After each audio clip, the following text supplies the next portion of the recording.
Good evening. This is Mae Brussell. The program is called World Watchers. It emanates from KAZU FM in Pacific Grove, California. It's broadcast number 685, January the 21st, 1985. I want to clear up some confusion that I caused myself about receiving information of these programs, the bibliography and the sources of information. I believe that World Watchers is probably the most documented radio program in the world that there has been or ever will be, and I don't cite these documents on the air as I go through each statement. Sometimes I do and sometimes I don't with the volume or page number. But if you write to me and send a self-addressed stamped envelope and include 25 cents for the time and the copying of the bibliography, I will send you a sheet of the program that you have heard with the sources of information. I will not copy the articles myself out of my filing drawers. That's what I was doing that was taking so much time, photocopying books and articles that people wanted. I will give you the source or reference that I got it from, then you go to the library and copy it. So I will be supplying the documentation for these broadcasts. Now, they play at different times in different cities and go to different people across the country and overseas, so I don't know what you're hearing. You have to tell me the content, and I announce at the beginning of the broadcast, like this evening is program number 685. You tell me the number, and I'll conclude with that number, and then I'll send you the sheet if you want it that way. And if you want to wait and order those sheets once a month, 4 of them fit into one envelope with the 20 cents, and just put on the envelope inside, you want broadcast 681, 682, 683. Write in there what it is you want, because so many people are listening to them, as I say, at different times. The address is P.O. Box 22511 93923. I thought I better begin the broadcast with that, because once I get rolling with the information, it goes very fast, and I hope I remember to do it when we conclude the broadcast. I'll give it to you again. Well, Ronald Reagan was sworn as President of the United States and George Bush as Vice President today. He said he wants to continue to make America great again. We will continue our work to make America great again.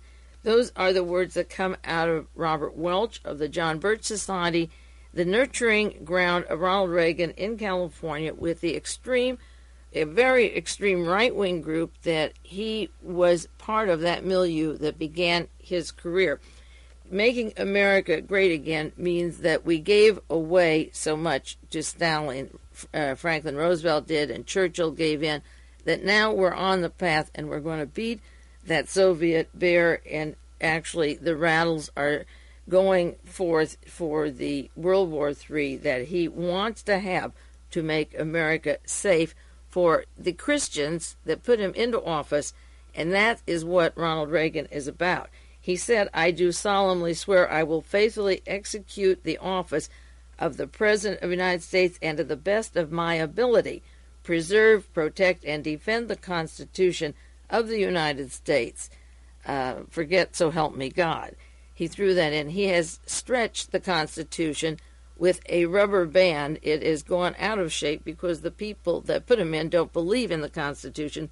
And George Bush has stretched it, and I don't know what the requirements are there. There was nothing in the Constitution about the espionage system, the National Security Council, the Central Intelligence Agency, the Defense Intelligence Agency, the World Anti-Communist League, and all the organizations that have played around the Constitution and thought that it was too weak in being abused by liberals or commie simps. We'll see what happens in his second administration. Now, last week I gave you the letters and the titles of 2 organizations. They became one. They were one. And I promised I may begin every program with those so that new listeners don't miss it, and the old listeners hopefully will remember it. The British American Canadian Corporation, BACC, was formed in May of 1945. The war was over May the 8th, 1945, and within hours of that, this corporation was set up. It changed its name to the World Commerce Corporation April the 2nd, 1947. And this was a group of hundreds of multinational, international corporations set up with the conditions for political assassinations that were detailed in the Torbett document. That's available, and I have the address of where you can get that on last week's broadcast, number 684. Now, getting to the World Commerce Corporation and how it applies to what I want to talk about today, the primary concern right now in this nation is having the nomination of Mr. Edwin Meese as the Attorney General of the United States. That is the most dangerous situation that fits directly into the agents of the World Commerce Corporation, and they're beginning to fund private armies in the United States, mercenaries, and, as I say, groups like the World Anti-Communist League. But Ronald Reagan, now President of California, a second term, George Shultz, Secretary of State, out of the Bechtel Corporation in California, Caspar Weinberger, Secretary of Defense, also out of Bechtel Corporation in California. On the board of Bechtel is John McCone, the former director of the Central Intelligence Agency when John Kennedy was murdered and it was covered up. On the board of ITT when the orders came to kill Salvador Allende and put in Mr. Pinochet. And now the president wants the Justice Department, the FBI, all legal services handled by Edwin Meese as Attorney General. Now, Edwin Meese is a problem that goes back to California, and again, the stretching of the Constitution and the behavior of the people around Meese and Reagan and Caspar Weinberger, those three in particular who have so much power today. And I want to talk about that as fast as I can, briefing over certain points, and I'll get back to the details on other broadcasts. Now, Robert Welch died this past week, January the 4th, almost 2 weeks ago, founder of the John Birch Society. He promised that he would get rid of the commie simps, the sympathizers, from the fabric of American society, fitting in again with the training and the programming of Ronald Reagan with Patrick Frawley and Mr. Spencer and the group in L.A. that actually molded him into the image of what they wanted. Mr. Welch came from Massachusetts. He set up his headquarters in San Marino, up northern California, near Palo Alto, near the Stanford Institute, and also down in Los Angeles, very influential in Los Angeles. He went to the University of North Carolina. He went to the U.S. Naval Academy for 2 years, 2 more years at Harvard Law School. He left Harvard Law School in 1921. He went into the candy business with his brother, James Welch, and that from 1930 to 1935, they made about $20 million, rather from 1935 to 1956. He worked for the War Production Board during the war and the Price Administration Advisory Committee on Candy during the war. And as I say, by the mid-1950s, he was a multimillionaire. In the 1940s, and this is where we go back to the World Commerce Corporation, when the war was just winding down or over, he went to England where, according to the New York Times, this is January the 4th, 1985, he spent time in England in the late 1940s and was shocked at the post-war socialism there. He wasn't shocked at the Nazi atrocities. He wasn't shocked by the missiles that almost destroyed Great Britain. He wasn't shocked at the devastation of World War II and the potential for World War III. He was shocked by socialism, which really was not rampant in the 40s in England. The Cold War was developing with Joseph McCarthy, who goes right back to the people working with John Birch Society and Robert Welch. In 1942, he wrote a book called The Politician, in 1942. He started a magazine called One Man's Opinion and changed it to be known as American Opinion in 1958. He founded the John Birch Society, and he wrote a book about John Birch, who was Army intelligence, killed by the Chinese communists, who was his hero. December the 9th, 1958, in Indianapolis, he founded the John Birch Society. Now, this was a national network that, as I reread it, has to be another branch and splinter because it connects directly down to Clay Shaw and New Orleans and all national segments and international segments of the World Commerce Corporation, the World Anti-Communist League, and all these various groups. He was sponsoring broadcasts of Fulton Lewis Jr. and Clarence Mannion. Now, for many years, I missed the point about Clarence Mannion. There were always kind of jokes about his leftist leanings. He happened to be the dean of Notre Dame Law School. Out of Notre Dame came the largest hunk of FBI people, the Irish Catholic FBI. Many of them go to Notre Dame. People from the Justice Department go to Notre Dame. J. Edgar Hoover, the director of the FBI, we've done a lot of parts of his fascism, and I'll be doing more on his Interpol and Nazi connections over and over again to refresh your memory of that. But the important point is that after the Birch Society was founded in Indianapolis, it had a broad base of people from all over the country.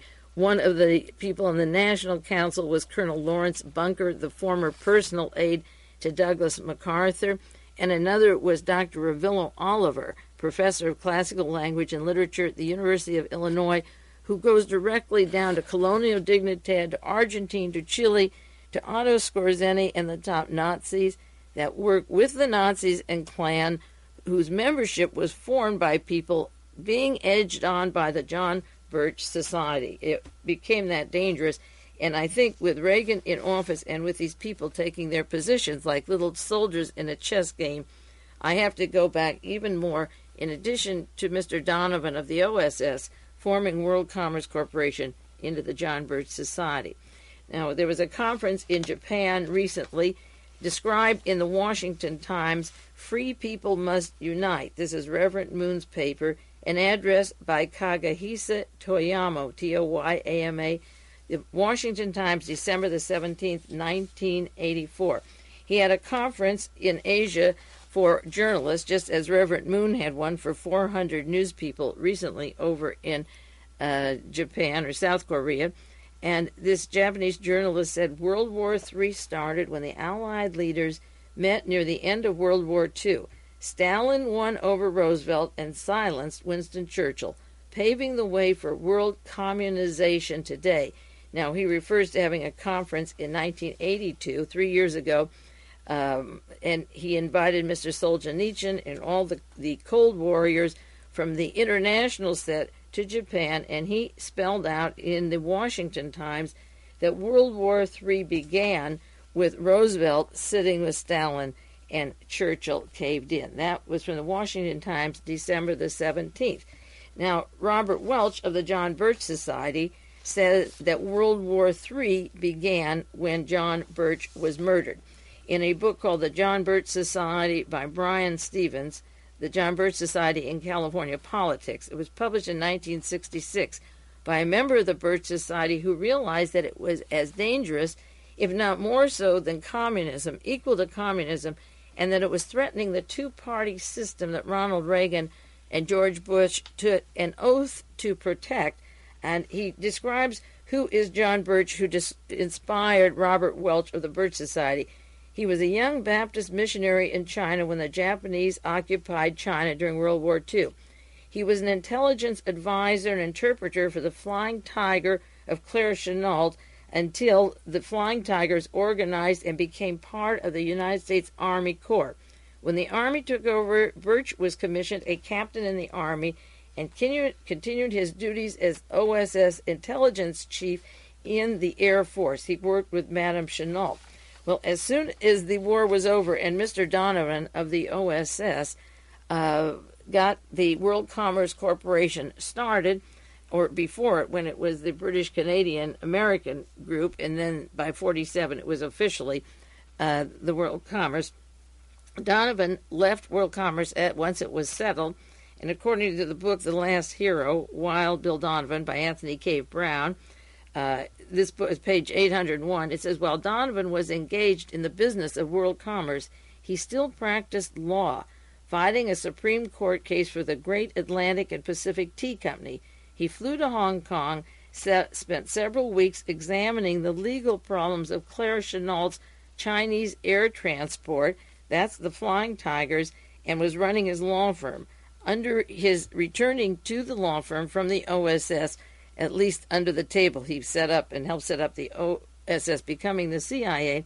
Under Donovan, the firm made their first $1 million in net profits in 1950.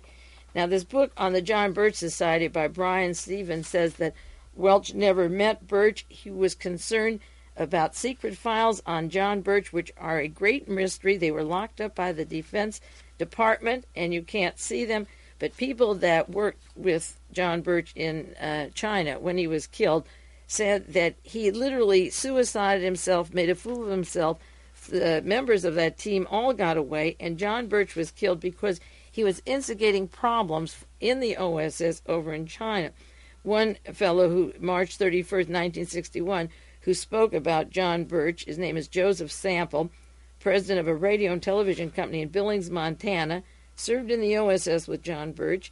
He wrote in his column of the weekly Yellowstone News that John Birch was no hero and he didn't die in glory. Another person, Gustav Krauss, Los Angeles manufacturer, former OSS officer, prepared the mission on which Birch was killed. He reluctantly said that Birch was responsible for his own death. He tried to force his way out of a situation instead of being diplomatic. Now, when Mr. Welch wrote about John Birch, he said that the death of John Birch was the guns for World War III. So we have the placement of World War III in, I've seen it in phrases in books by Mr. Donovan. We get this in Japan, conferences in December 84 about World War III, and the intent of World War III was placed with the death, the first casualty, being this John Birch. Now, at this time, Caspar Weinberger, as Secretary of Defense, was state chairman of the Republican Party in California, and he is the man that wants to lead you into World War III. Ronald Reagan, the President of the United States, is pushing the arms and weapons towards World War III, and this is why MEESE is so important, because in order to do this, you have to bend a lot of laws, do a lot of political assassinations, plenty of murders that Reagan and MEESE and Weinberger have covered up. Incidentally, the John Birch Society, according to this author, was torn apart. There was character assassination when it was formed. There was subversion. There was investigation of the John Birch Society. Actually, it went on in the Senate, and it was in California, not Washington.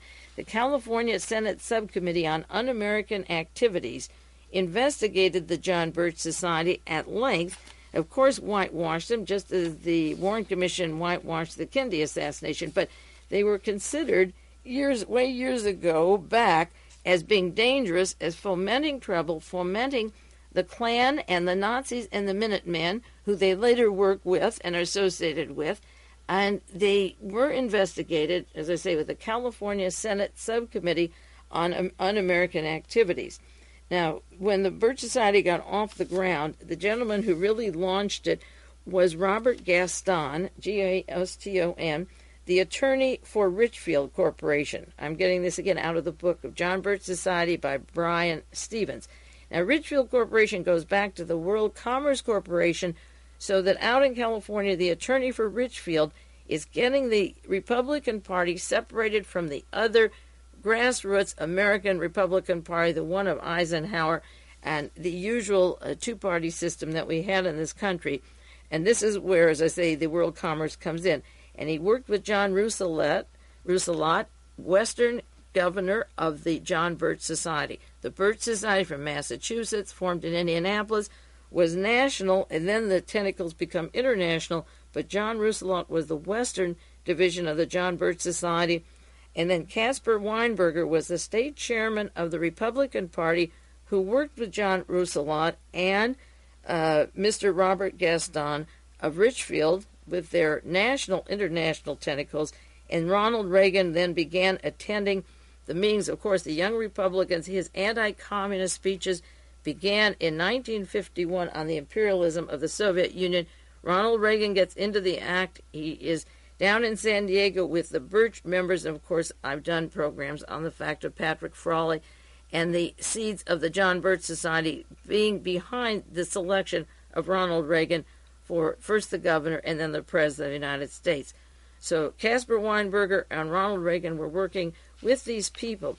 Now, a fellow named Mike Newberry, just like it sounds, in 1961, wrote a book, The Fascist Revival, The Inside Story of the John Birch Society.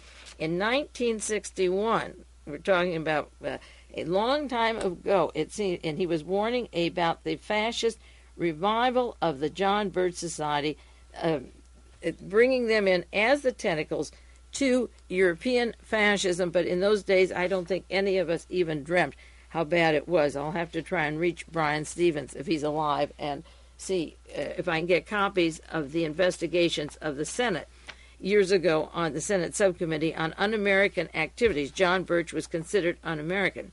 Now, Edward Hunter, a man accusing this Mr.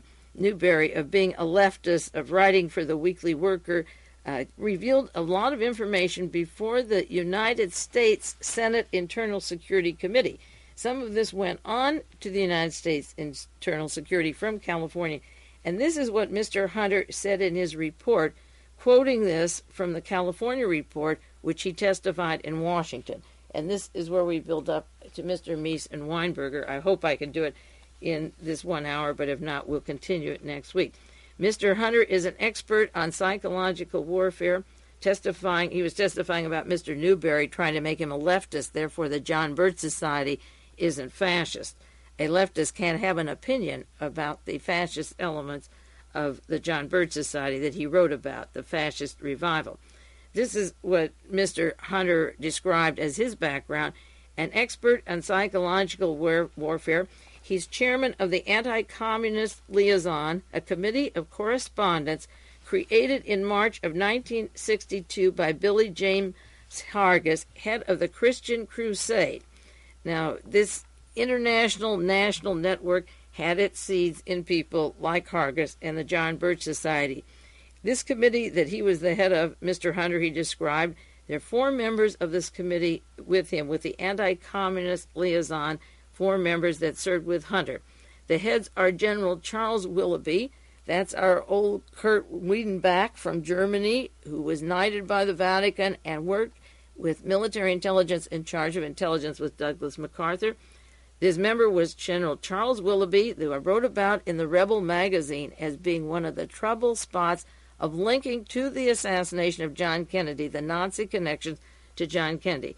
He says, Willoughby, the U.S. Army retired, Washington's representative of the Christian Crusade, was listed in the same 1963 report of the California Senate Subcommittee as occupying a position of leadership in the John Birch Society. He was also on the board of Young Americans for Freedom with Ronald Reagan and Robert Morris, who brought the Munich people over from Germany to move in with General Walker and be part of the Kennedy assassination.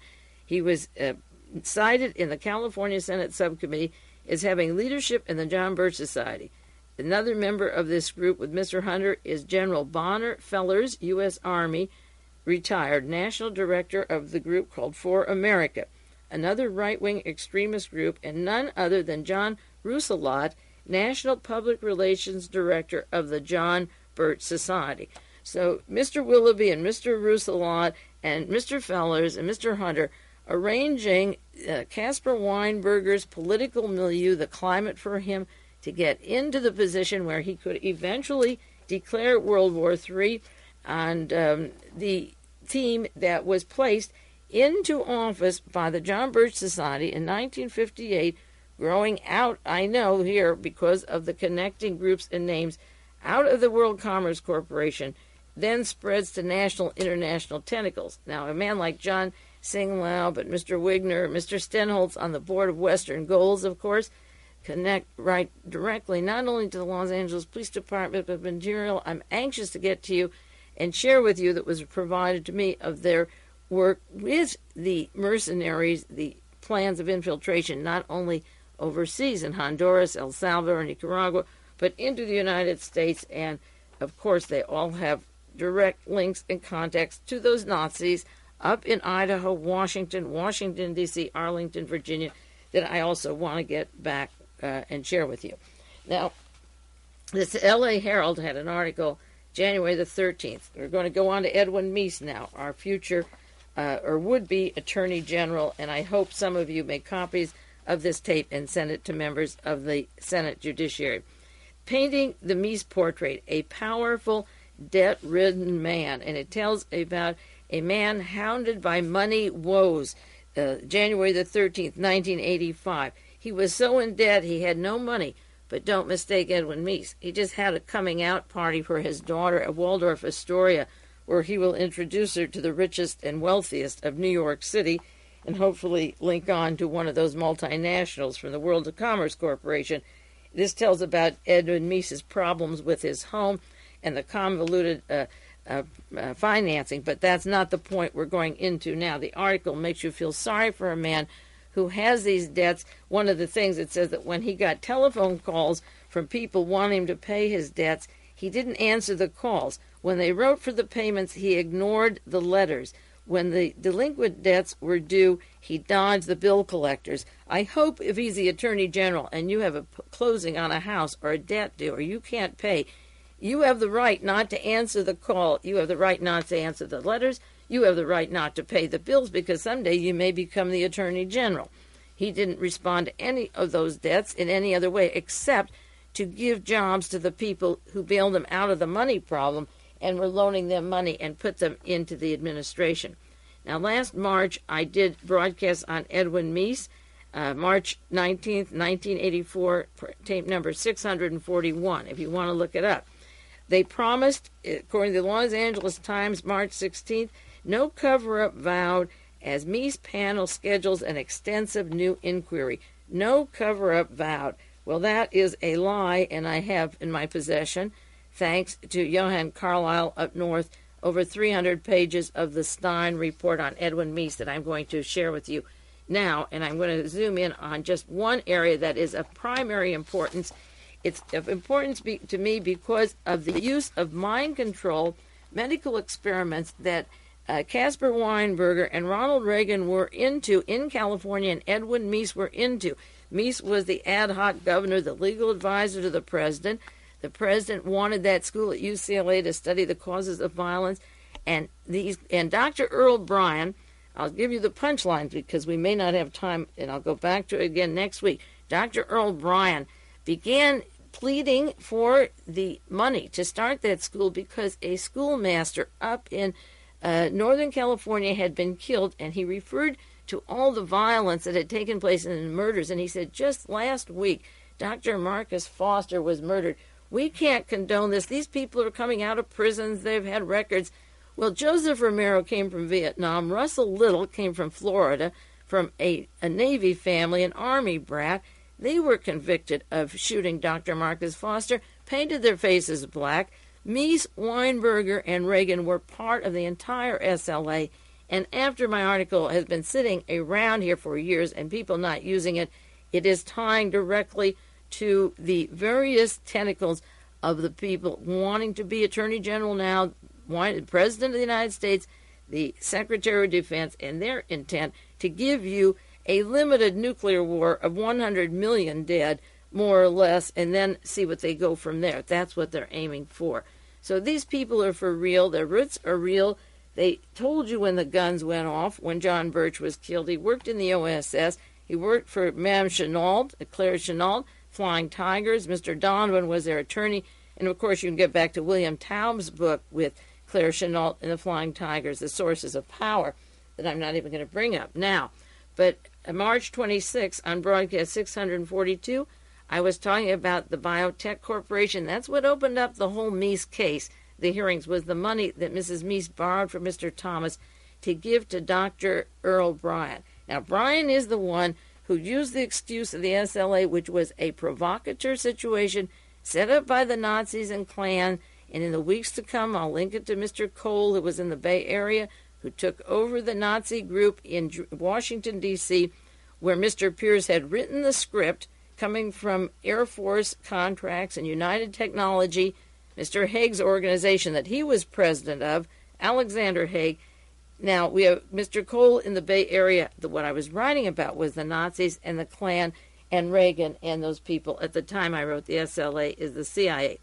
I wrote about the biotech firms, and I didn't write about that. I mentioned those. I wrote about the SLA and these various tentacles of the Los Angeles Police Department, and I'll refresh your memory, and if you don't have it, you can get reprints of my article, The SLA is the CIA. I have those available if you want them. Now, the important thing is that Meese and Reagan and Weinberger, out of the milieu of this group with their tentacles to national and international fascists, going to South American Nazis, Eastern, Northwest, Northeast, and in California, are trying to push a man into the Justice Department who has been a long associate with Dr. Earl Bryan, with nefarious different companies set up, that nothing has been exposed about him or why the Meeses had this long relationship with Dr. Bryan. We'll take a 1-minute break, and then I'll get back to Edwin Meese and his money for Dr. Bryan in about 60 seconds.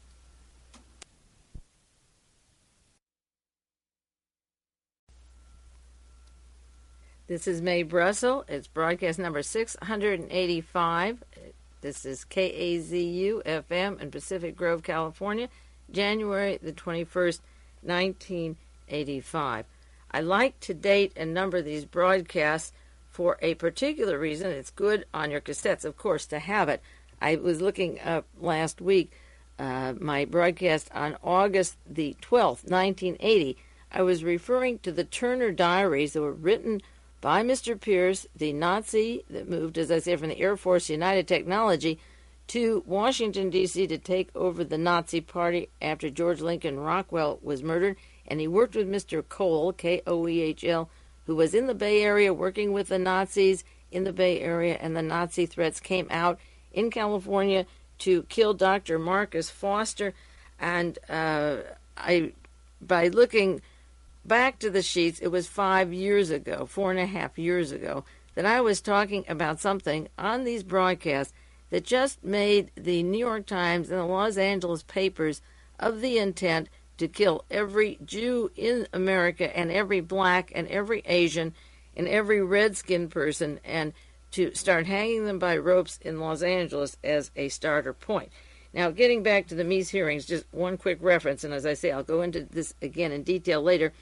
There was a committee hearing, a subcommittee on constitutional rights, the Committee on the Judiciary, United States Senate, November 1974, that's 11 years ago, headed by Sam Ervin of Watergate fame, Individual Rights and the Federal Role in Behavior Modification. And I just want to read you the quotation from that page, on page 358, a plea by Dr. Earl Bryan for assistance in getting money for the UCLA school, which was questioned because of electrode implant, psychosurgery, lobotomizing, and so forth, and the federal government was going to hold up the money. November 8th, 1973, California Health and Welfare Secretary Earl Bryan today said that the barbaric slaying of 9 people in Victor, California last Wednesday underscores the immediate need to have positive action to protect our citizens against violent crime. In just 4 years in California, we had 62 mass murder victims, individuals brutally slain by sick individuals. Murders seem to become a way of life, taking the lives of persons from all walks of life, such as the killing of Oakland school superintendent Marcus Foster, Bryan said last Tuesday. He urged last January, when Governor Reagan proposed the formation of the Center for the Study of Reduction of Violence and under the sponsorship of Health, Education, and Welfare, he urged that they hurry up with that money. He said this is another example of callous disregard for public safety that the money didn't come through. The bill was in limbo in a committee.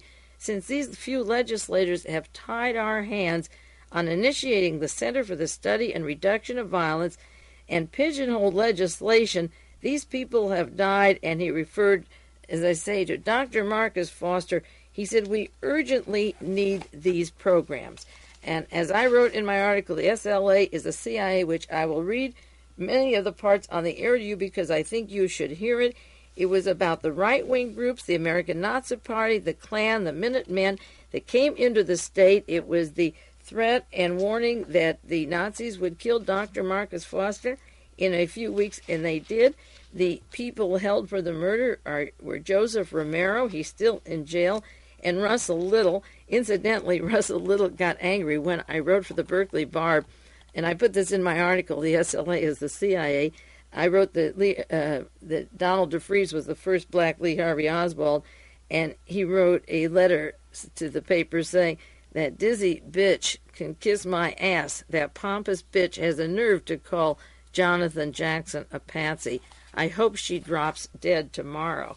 I saw Russell Little at his trial, and he got off. It wasn't a trial. It was a farce out here in Salinas. They had a retrial, but Romero is still in. So the excuse for the UCLA, one of the arguments was such senseless killing as Dr. Marcus Foster that turned out to be a well-thought-out plan. Now, I'm going to refer to just a few pages that I've outlined for you on the hearings the U.S. Court of Appeals filed September 1984 for the purpose of appointing independent counsel on Edwin Meese III, whether or not they had to investigate his background. Is he fit to be the Attorney General? And the part I'm going to share with you has to do with the stock trading of the Meese family and the suggestion, just the suggestion, that Dr. Earl Bryan be on an important presidential appointment with a science foundation that Ronald Reagan wanted him on, that he would be promoted from the UCLA schools, from the California violences, from the health, education, and welfare, from the lobotomies, the castrations. And what went on in here, he was nominated when Reagan became president to be on the national board. Now, I'm going to read you the quotes, and then I'm going to intersperse my thoughts and take the quotes off, because these are the pages from the Jacob Stein hearings, and I'll start and in my own inimitable way interrupt for opinions and get back to the direct quote. Quote, at the suggestion of Edwin Thomas, Mrs. Ursula Meese borrowed $15,000 from Mr. Thomas in January of 1981. Now, Mr. Thomas, I'm interposing here, had given $100,000 and another $50,000 to Mr. Earl Bryan, Dr. Earl Bryan. But at this point, Edwin Meese and his wife Ursula are going to borrow from their friend Edwin Thomas, who will soon get an appointment by Reagan out in California, to add another $15,000. They don't explain why. The timing is important. They moved from California. They had 3 or 4 children college age. Well, one's at West Point. That's taken care of. We pay for that one. Mr. Allen, Richard Allen, was forced to leave the National Security Council because of money he took from Japan, Japanese people, the same days exactly that Richard Allen was being paid. Mr. Thomas was telling Mrs. Meese to cough up $15,000 to borrow from him to give to particularly to Mr. Bryan. There's no time to invest for the children. They didn't have one home sold in California. They were financially strapped. So there was a transition here of money that is a payoff of some kind that had nothing at all to do with what the Meeses had to invest in. In fact, she has private stock of her own. Here's another quote from the hearings. She used the proceeds to purchase 2,000 shares of Biotech Capital Corporation for 2 of the children. In the spring of '81, at the suggestion of Mr. Thomas, she purchased more American Cytogenetics Company. Genetics is one of the things that Sam Ervin was complaining about, the genetic experiments in California, whatever American Cytogenetics is. Now, at this point, besides her buying into biotech and American Cytogenetics, Caspar Weinberger, as I say, is Secretary of Defense. He has moved east, and Reagan and Meese and Dr. Bryan all worked together when Weinberger was national head of health, education, and welfare. Bryan was the California head of health, education, and welfare that caused all the brahu of stopping medical experiments and mind control experiments at national and state levels throughout the entire United States. Now, the report goes on, allegations have been made that because of Mr. Thomas's close friendship with Dr. Earl Bryan, the chief executive of Biotech, and Dr. Bryan's relationship with Edwin Meese, our future Attorney General, the Meeses may have engaged in insider trading that they were going to investigate to see whether she could make any money on this company that she is buying. Now, the gist of the investigation in clearing the Meeses has to do with the fact that they can't prove that there was any insider trading, even though Bryan was very close with the Thomases, and Bryan is very close with the Meeses, all 3 of them from California. It doesn't matter the profits, whether they gained or lost. The money that she passed on is the question, and just as Richard Allen's money came from him, the question is, what was it for? They didn't need it, and why do they keep the cash around? And that is the real problem. Now, the report goes on, during the spring of 1982, the White House senior staff approved the nomination of Dr. Earl Bryan for a position on the National Science Board, the staff of the White House. He withdrew his name before he was nominated by the President of the United States. Now, the report says he was nominated by the presidential staff, and he withdrew it. But the point of this broadcast, of this time slot, he withdrew it when the FBI began to investigate him. He withdrew the nomination. Reagan was pushing it, or MEESE was pushing it. We don't see Reagan's name on any of this. Helene von Damm was pushing it, and Mr. E. Pendleton James, the office, wanted him on the National Science Board. Now, it may not be an important board. You don't make a lot of money, but you have an excuse to travel around the states. It's like the sovereign military to Malta. You be traveling spies. You get recognition for your corporation because you have this prestigious appointment, and you are nominated by the president, and you have to be cleared by the FBI and the security clearances, so it must have some top secret job. It's not just that I want you on this science group. The investigation of Mr. Stein said we wanted to determine what role MEESE played in the nomination. Now, the important point is not what MEESE played, but why Dr. Bryan backed out after MEESE forced his name on it, and what did they have on Dr. Bryan? There's certainly enough in the Senate subcommittee report on the mind control and UCLA and Ronald Reagan and Caspar Weinberger to remove all of them from office, I believe, but that's not going to happen. On page 237, it says Dr. Bryan's nomination to the National Science Board came from the Office of Presidential Personnel Files. It indicated his resume was put into a White House computer in April of 81. It was submitted by the transition team, and Mr. Edwin Thomas, not a doctor, initiated the request for a meeting between Dr. Bryan and high-level individuals. Thomas has a lot of bucks because, as I say, he gave $100,000, then another $50,000 to Mr. Bryan. The report goes on, before Mr. Thomas left the White House to become Regional Administrator of General Services Administration, appointment by Reagan and MEESE, Mr. MEESE initialed a memo to Pendleton James with Helene von Damm and Michael Farrell recommending him to the National Science Board. He recommended his long friend, and as being Bryan was the President's Secretary of Health and Welfare in Sacramento, he would be an outstanding candidate. The Stein report says that there was a memo on the name of Mr.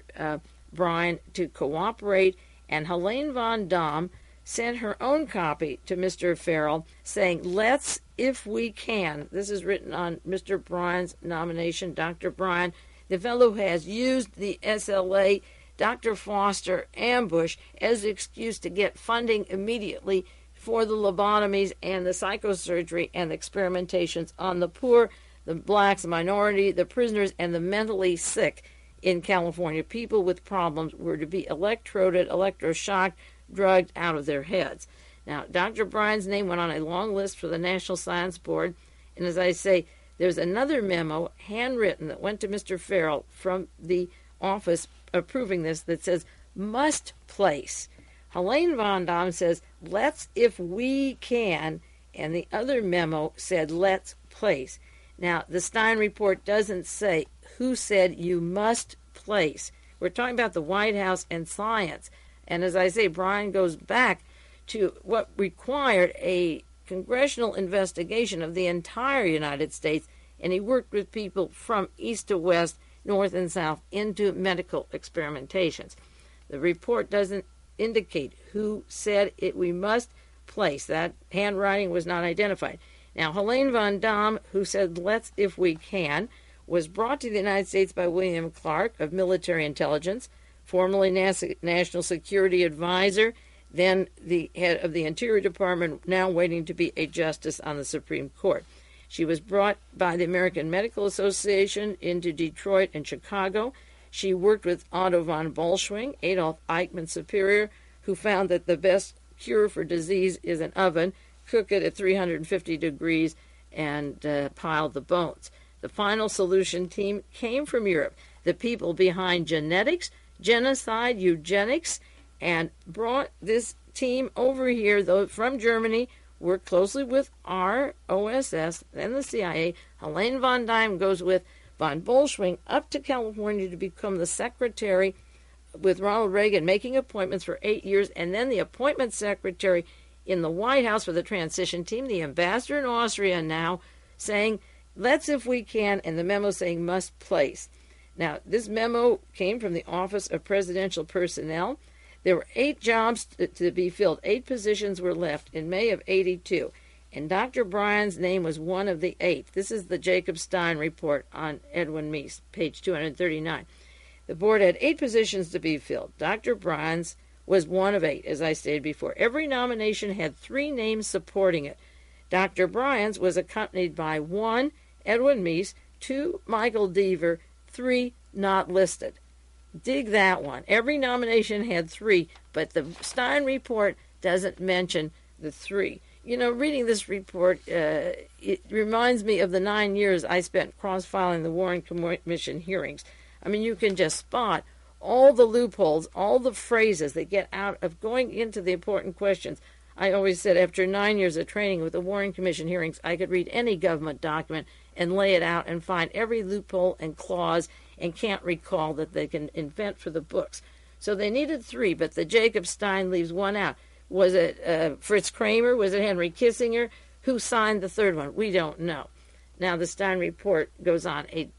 George Keyworth, at the time the president's science advisor, was listed as a supporter of 5 of the 8 recommended nominees, but he did not recommend Dr. Earl Bryan. Now, the reason I'm going into Bryan again goes back to that place in California, to the Health, Education, Welfare, to Caspar Weinberger, because of Weinberger and MEESE and Reagan working with the John Birch Society, the World Anti-Communist League, the tentacles of fascism that were investigated by the subcommittee in California and in Washington, the Birch. These guys now have moved up, and the only choice position left over all of us is the legal department of the Justice Department, which is Edwin MEESE, nominated for Attorney General, in case you wonder why I think this is so important. George Keyworth, to repeat again, science advisor, supporter of 5 of the 8 people nominated, did not recommend Dr. Earl Bryan, but it doesn't say why he didn't recommend it. Of course, we don't see that. Now, Dr. Bryan had a strong interest in the National Science Board, according to the Stein report, and Dr. Keyworth opposed him. Dr. Bryan's name went back and forth, according to the report, and finally, Dr. Keyworth agreed to accept Mr. Bryan, Dr. Bryan, on the board, but he no longer is associated with these people. They say formally with them. He was dumped out, but the choice of Dr. Bryan on the science board, where you have to have the security clearance, again, it must be top secret, like all the other dirty work they're doing. The science board must be a front for a lot more other things. So the staff members remembered, according to the report, Dr. Bryan's name with Mrs. von Damm, and being told that because of his support and background, the support behind Bryan, and his background with Ronald Reagan, he would have to be on the final list. This is page 239 of the report. Dr. Keyworth couldn't decide. MEESE and Helene von Damm would decide for him. This is the California Gestapo, the mind control group, out of our prisons and hospitals. The report says there was a long list which bore a handwritten notation next to Bryan's name. It said, not fit for National Science Board. Dr. Keyworth agreed with that, and that is written after his name. Dr. Bryan's nomination was a do, according to the reports. I'm reading exactly. This was so because any former cabinet member in the California Reagan administration whose name MEESE and Deaver wanted to see at the table was going to get at the table. That is pretty close. Now, remember the broadcast I've done on the past, the book California, the First Para-Fascist State. Don't forget the Alameda Mafia, LAPD, and Ed Davis and Daryl Gates, and their links to Western Gold, the Pentagon, the Soldiers of Fortune, the Christian Defense League, and to the Kennedy assassination. That ball of wax I've been trying to put together and getting it tighter together in the last 6 and 7 weeks. There are associations going back to the political assassinations of John Kennedy, Robert Kennedy, and Martin Luther King. We can't go into each of those every time.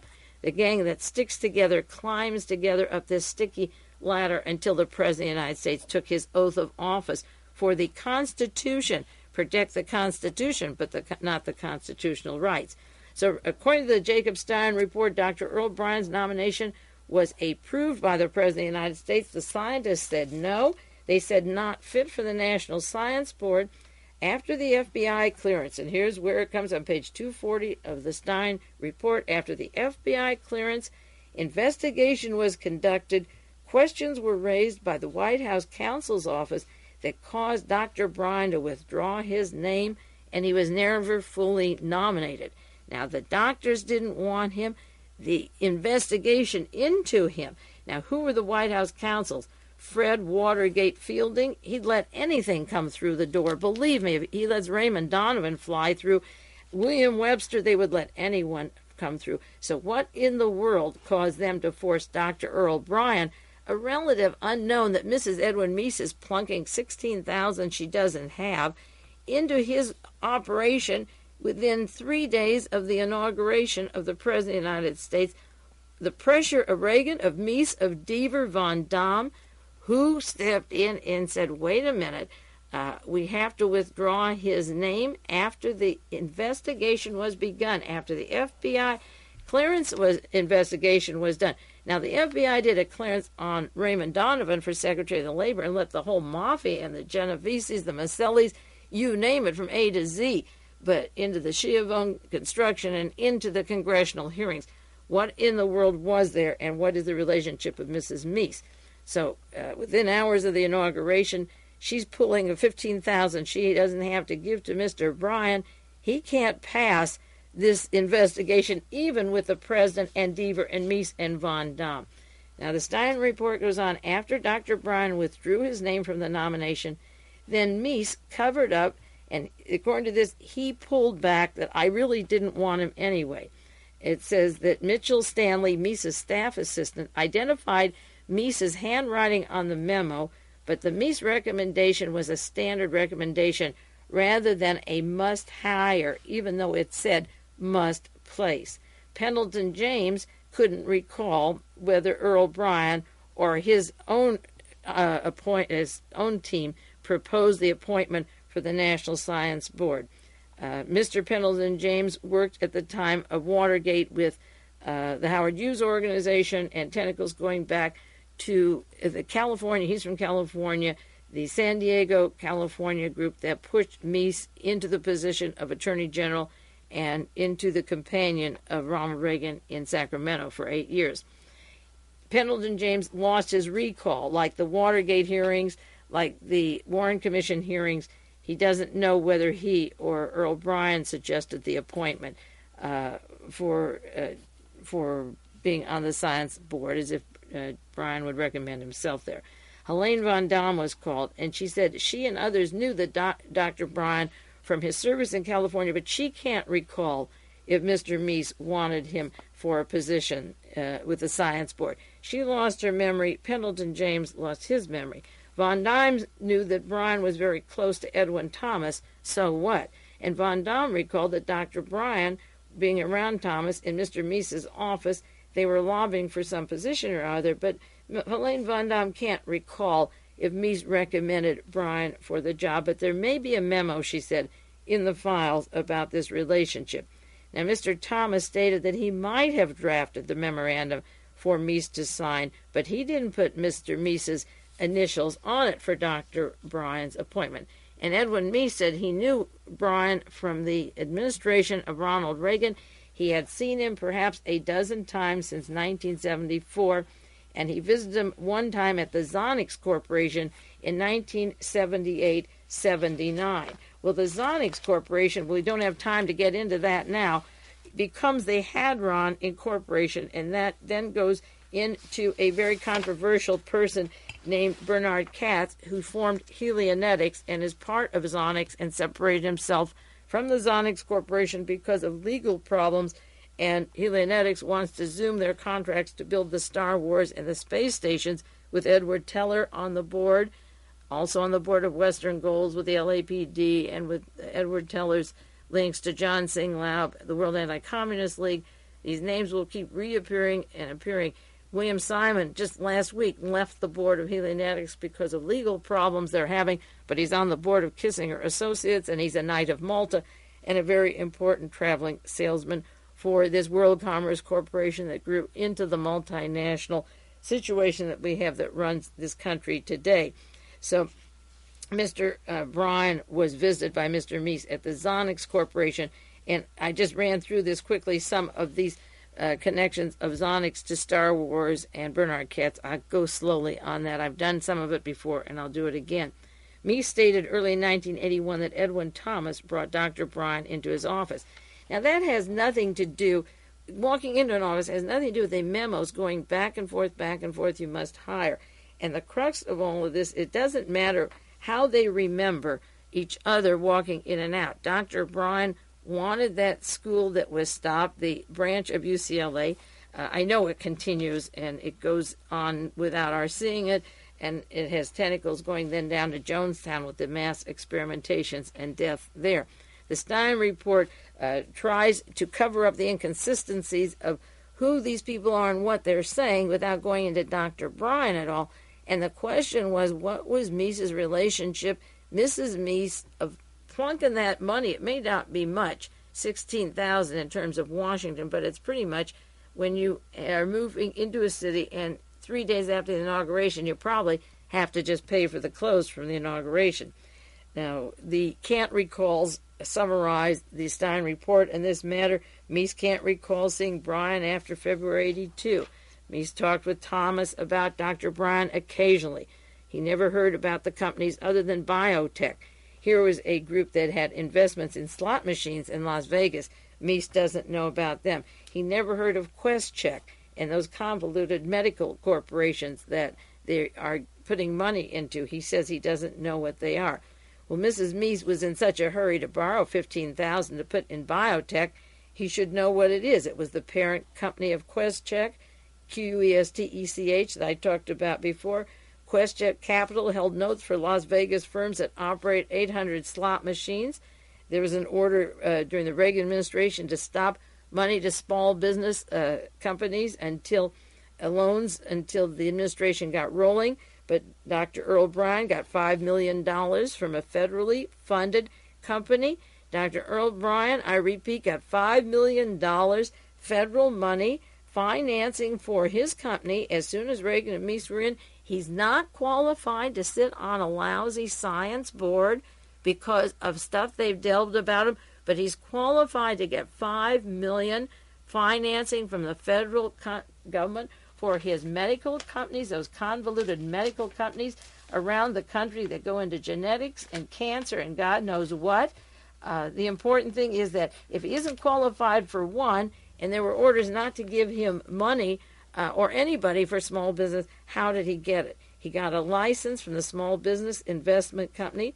The gambling company was made went to the gambling company. It was a form of a loan to a Las Vegas company owned by a second firm, which I had on the air last March. It was never identified.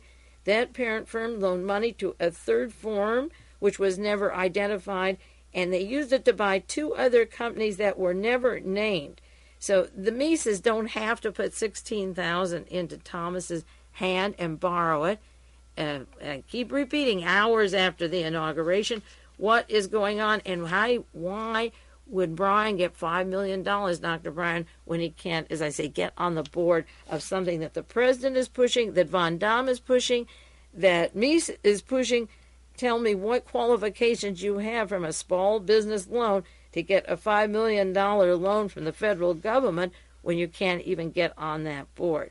Well, the time is out now. I don't have too much time to go into the SLA and the role of Dr. Bryan and Edwin Meese and Caspar Weinberger at the UCLA Center that was exposed by the Senate Committee on the Judiciary, November 1974, United States Senate. I'm going to begin maybe next week by reading to you some of the criticism of the UCLA School for the Study of Violent Behavior, because Meese and Bryan and Weinberger and Reagan were that national package of health control, mind control, experimentations, and now we're going into the era of genetic experimentation, cancer, and they tie directly to the genocide, the Auschwitz gang, the final solution. Mr. Eichmann had a final solution.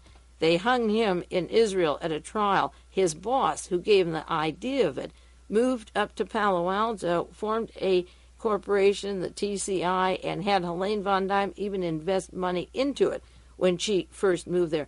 And Christian von Damm, her husband, her second or third husband, down in La Paz, Bolivia. Why doesn't she use the name of Mrs. Byron Leeds? That's her husband. Christian von Damm, the mysterious, one of the vice presidents of Bank of America in La Paz, Bolivia. Stop the MEESE hearings till we pull out Christian von Damm.